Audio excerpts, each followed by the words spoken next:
ഇടതുമുന്നണിയുടെ convention പരിപാടിയിൽ എത്തിയപ്പോൾ അവിടെ മൈക്ക് വീണ്ടും പണിമുടക്കുന്നു എന്നതാണ് സാഹചര്യം. അവിടെ മുഖ്യമന്ത്രി പങ്കെടുക്കുന്ന വേദിയിലാണ് ഇത്തരമൊരു പ്രതിസന്ധിയിൽ ഉണ്ടായിരിക്കുന്നതിന്റെ ദൃശ്യങ്ങളാണ് കാണുന്നത്. സംഘാടകർ പലവട്ടം ശ്രമം നടത്തിയിട്ടും മൈക്ക് ഇതുവരെ ശരിയാക്കാനാവുന്നില്ല. മുഖ്യമന്ത്രി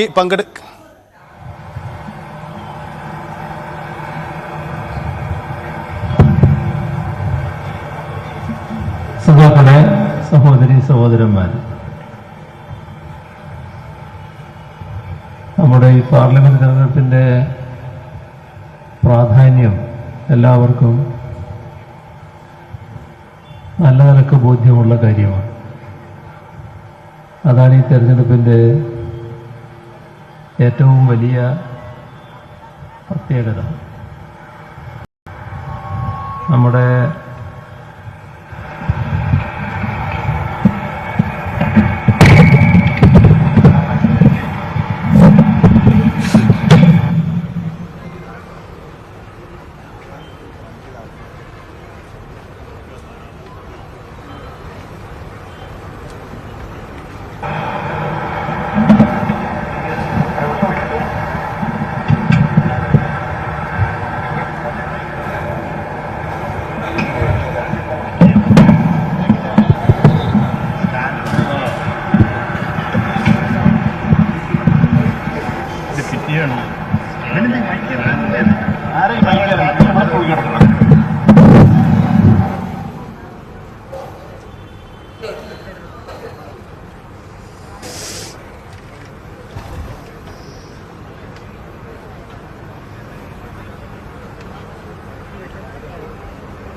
സഹോദരി സഹോദരന്മാർ,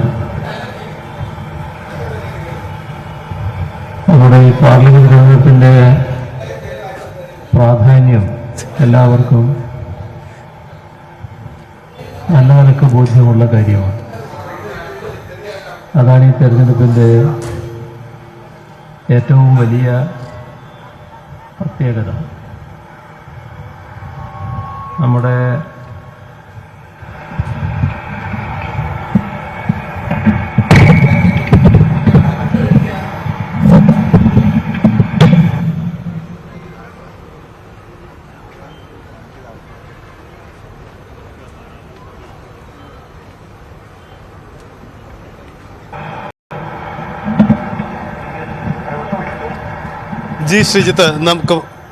ശ്രീജിത്ത് നമുക്കൊപ്പം ചേരുകയാണ്. ശ്രീജിത്ത്, ദൃശ്യങ്ങൾ കാണാം. മുഖ്യമന്ത്രി സംസാരിക്കാൻ എത്തുമ്പോഴാണ് അവിടെ തടസ്സമുണ്ടാവുന്നത്. മൈക്ക് അതിന് കാര്യമായ തകരാറുണ്ടായെന്ന് വേണം നമുക്ക് ആ ദൃശ്യങ്ങളിൽ നിന്ന് മനസ്സിലാക്കുന്നത്. ഇപ്പോഴും ആ തകരാറ് പരിഹരിക്കാനായിട്ടില്ലേ? ഒപ്പം മുഖ്യമന്ത്രിയുടെ പ്രതികരണം, അവിടുത്തെ സാഹചര്യങ്ങൾ അതൊക്കെ എങ്ങനെയാണ്? സജിത്ത്, ആകെ പരിഭ്രാന്തമായ ഒരു സദസ്സാണ് ഇവിടെ കാണാൻ സാധിക്കുന്നത്.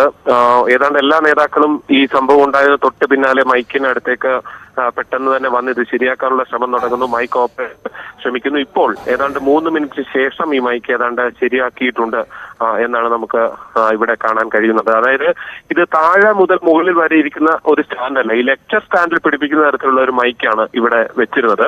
അത് മുഖ്യമന്ത്രി സംസാരിച്ച് തുടങ്ങിയ ഉടനെ അത് ഇളകി വീഴുകയായിരുന്നു. അതിനു മുൻപ് ബിനോയ് വിശ്വവും ഒപ്പം തന്നെ മറ്റ് ജോസ് കെ മാണിയും ഒക്കെ സംസാരിച്ചിരുന്നതും ഇതേ മൈക്കിൽ കൂടിയാണ്. അതിന് പിന്നാലെ ഇദ്ദേഹം സംസാരിക്കുമ്പോൾ അത് ഇളകി അത് വീഴുന്ന കാഴ്ച ഒക്കെ കാണാൻ സാധിച്ചത്. അതൊരുപക്ഷെ നേരത്തെ തന്നെ ഇളകിയിരുന്നതായിരിക്കാം, അതുകൊണ്ട് അതങ്ങനെ വീണതും ആയിരിക്കാം എന്നാണ് ഇപ്പോൾ അനുമാനിക്കേണ്ടി വരിക. എന്തായാലും മുഖ്യമന്ത്രി ഈ പ്രസംഗം പുനരാരംഭിച്ചിരിക്കുകയാണ്. സജിത്ത്, സഹോദരന്മാരെ, നമ്മുടെ തെരഞ്ഞെടുപ്പിന്റെ പ്രാധാന്യം രാജ്യത്തെ ജനങ്ങളാകെ ബോധ്യപ്പെട്ടൊരു ഘട്ടമാണിത്. ഇവിടെ നമ്മുടെ രാഷ്ട്രത്തിന്റെ ഭാവി എന്താകുമെന്നതിനെ കുറിച്ചാണ് വലിയ തോതിൽ ഉത്കണ്ഠ എല്ലാവരിലുമുള്ളത്. കുറെ കാര്യങ്ങൾ ഇവിടെ പറഞ്ഞു കഴിഞ്ഞിട്ടുണ്ട്. പാർലമെന്റിന്റെ അവസ്ഥ, പാർലമെന്റ് എത്രമാത്രം പരിഹാസ്യമാകുന്നു എന്നത് എല്ലാം ഇവിടെ വിശദമാക്കി കഴിഞ്ഞിട്ടുണ്ട്. നമ്മുടെ രാജ്യത്തിൻ്റെ പ്രത്യേകതകൾ ഓരോന്നോരോന്നായി തകർക്കുന്നു എന്നതാണ് നാം ഗൗരവമായി കാണേണ്ടത്. ഏറ്റവും പ്രധാനമായത് മതനിരപേക്ഷത തന്നെയാണ്. മതനിരപേക്ഷത നമ്മുടെ രാജ്യത്തിൻ്റെ മുഖമുദ്രയാണ്. ഭരണഘടന ഉറപ്പു നൽകുന്നതാണ്. മതനിരപേക്ഷത പെട്ടെന്ന് അംഗീകരിക്കപ്പെട്ടതൊന്നല്ല. ഇവിടെ വലിയ തോതിൽ ചർച്ച നടന്നൊരു കാര്യമാണ്. ഈ രാജ്യം ഒരു മതാധിഷ്ഠിത രാഷ്ട്രമാകണമെന്ന അഭിപ്രായമുള്ളവരുണ്ടായിരുന്നു. ഭരണഘടനാ നിർമ്മാണ സഭ വിശദമായി ചർച്ച ചെയ്താണ് മതനിരപേക്ഷ രാഷ്ട്രം എന്നത് അംഗീകരിച്ചത്. പ്രമുഖരായ ദേശീയ നേതാക്കളെല്ലാം ഭരണഘടനാ നിർമ്മാണ സഭയിൽ ഇതുമായി ബന്ധപ്പെട്ട അഭിപ്രായം രേഖപ്പെടുത്തി. നാം കാണേണ്ട കാര്യം മതനിരപേക്ഷ രാഷ്ട്രം എന്ന് തീരുമാനിച്ച് ഭരണഘടന അംഗീകരിച്ചപ്പോൾ അതിനെ 4 ദിവസം കൊണ്ട് തന്നെ തള്ളിപ്പറയാൻ അന്നത്തെ RSS തയ്യാറായിരുന്നു. RSSന്റെ മുഖപത്രമായ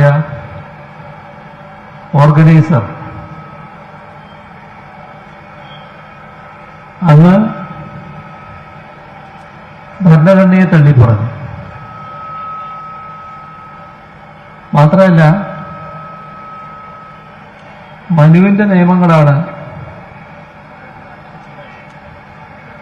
ഇവിടെ വേണ്ടത് എന്നവര് പച്ചയായി പറഞ്ഞു. മനുവിന്റെ നിയമങ്ങൾ ഭരണഘടനാ നിർമ്മാണ സഭയിലെ പണ്ഡിതർക്ക് മനസ്സിലാക്കാനായില്ല എന്നവർ കുറ്റപ്പെടുത്തി. ഓർഗനൈസർ മാത്രമല്ല, അതിന് തുടർച്ചയായി സവർക്കർ മനുവിന്റെ നിയമമാണ് ഹിന്ദുവിന്റെ നിയമം എന്നും പറഞ്ഞു. മനുസ്മൃതിയുടെ ഭാഗമായുള്ള കാര്യങ്ങൾ ഭരണഘടനയിൽ കാണാനില്ല എന്നതായിരുന്നു ഓർഗനൈസറുടെ കുറ്റപ്പെടുത്തൽ. എന്ന് പറഞ്ഞാൽ ഭരണഘടന അംഗീകരിച്ച നാൾ തൊട്ടേ അതിനെ തള്ളിപ്പറയുന്ന, അതിന് ഏറ്റവും പ്രധാന ഭാഗമായ മതനിരപേക്ഷതയെ തള്ളിപ്പറയുന്ന നിലപാട് RSSും സംഘപരിവാറും സ്വീകരിച്ചിരുന്നു. കാലം മാറി. നിർഭാഗ്യവശാൽ RSS നിയന്ത്രിക്കുന്ന BJP എന്ന രാഷ്ട്രീയ പാർട്ടിയുടെ കയ്യിൽ രാജ്യത്തിന്റെ ഭരണാധികാരം എത്തിച്ചേർന്നു. ആ ഗവൺമെന്റ് RSSന്റെ അജണ്ടയാണ് നടപ്പാക്കാൻ നോക്കുന്നത്. അപ്പൊ അതിന്റെ ഭാഗമായി RSS ലക്ഷ്യമിട്ടത് എന്താണോ അതിലേക്ക് പടിപടിയായി നീങ്ങിക്കൊണ്ടിരിക്കുകയാണ്. ഇവിടെ RSSന്റെ 100ാം ജന്മദിനം അടുത്ത വർഷമാണ്. അപ്പോഴേക്ക് രാജ്യത്തെ RSS കാണുന്ന രീതിയിൽ മാറ്റണമെന്നാണ് കേന്ദ്ര ഗവൺമെന്റ് ആഗ്രഹിക്കുന്നത്. RSS അജണ്ട ആ രീതിയിൽ പ്രാവർത്തികമാക്കാനാണ് നടപടികൾ സ്വീകരിച്ചു വരുന്നത്. അതിലേറ്റവും പ്രധാനപ്പെട്ടതാണ് രാജ്യത്തിൻ്റെ പൗരത്വം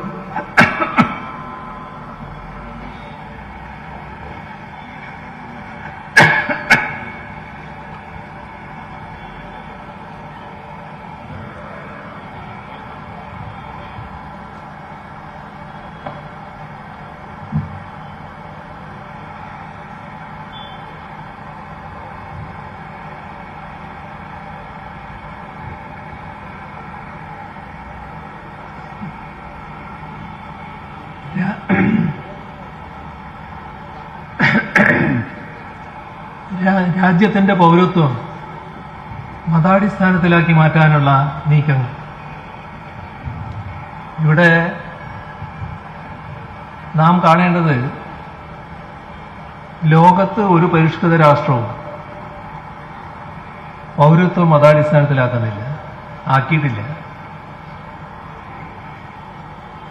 അതുകൊണ്ട് തന്നെ പൗരത്വം മതാടിസ്ഥാനത്തിലാക്കുന്നതിന് വേണ്ടിയുള്ള പൗരത്വ നിയമ ഭേദഗതി വന്നപ്പോൾ അതിനെതിരെ ലോകരാഷ്ട്രങ്ങൾ അണിനിരന്നു. ഇപ്പം രാജ്യത്തെ അമേരിക്കയുടെ തന്ത്രപരമായ സഖ്യശക്തിയാക്കി മാറ്റിയതാണല്ലോ BJP ഗവൺമെന്റ്. പക്ഷേ അമേരിക്കക്ക് ഈ നിലപാട് അംഗീകരിക്കാനായില്ല. ഇതിനെ അമേരിക്ക തള്ളിപ്പറഞ്ഞു. ലോകരാഷ്ട്രങ്ങൾ ഇതിനെ തള്ളിപ്പറഞ്ഞു. ഐക്യരാഷ്ട്രസഭ തള്ളിപ്പറഞ്ഞു. Amnesty international തള്ളിപ്പറഞ്ഞു. എന്തുകൊണ്ടാണ്? നമ്മുടെ ലോകത്ത് പല രാഷ്ട്രങ്ങളിലും അഭയാർത്ഥികൾ എത്തിപ്പെടാറുണ്ട്. ഈ അഭയാർത്ഥികളെ ആരും മതാടിസ്ഥാനത്തിൽ വേർതിരിക്കാറില്ല, ഒരു രാഷ്ട്രവും ചെയ്യാറില്ല. നമ്മളിവിടെ പറഞ്ഞത് തൊട്ടുകിടക്കുന്ന രാഷ്ട്രങ്ങളിൽ നിന്ന് ഇവിടത്തേക്ക് വരുന്ന അഭയാർത്ഥികളിൽ അവർക്ക് പൗരത്വം കൊടുക്കുക.